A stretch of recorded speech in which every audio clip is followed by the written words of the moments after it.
એક સ્ટેશનથી માલવાહક ટ્રેનને રવાના કરવામાં આવે છે.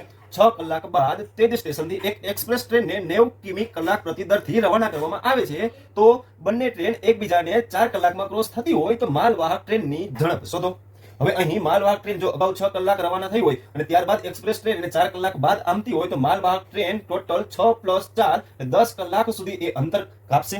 હવે કુલ અંતર કેટલું કાપે છે ખબર નથી, પણ જો આની ઉપરથી ખબર પડી જશે કે એને કેટલું અંતર કાપ્યું છે, કારણ કે એકબીજાને ક્રોસ થાય છે અને આનું અંતર મેળવવું હોય તો સરળતાથી મળી શકશે. કઈ રીતે? તો કે 90 કિમી પર કલાક, 1 કલાકમાં 90 અંતર કાપતું હોય તો 4 કલાકમાં કેટલું અંતર કાપે? તો 9 × 4 36 થશે અને વાહે 1 મિનિટ મૂકી દે તો 360 કિમી અંતર કાપી અને બંને એકબીજાને ક્રોસ થશે. તો માલવાહક ટ્રેનની ઝડપ શોધવી હોય તો ઝડપનું સૂત્ર થશે અંતરના છેદમાં સમય.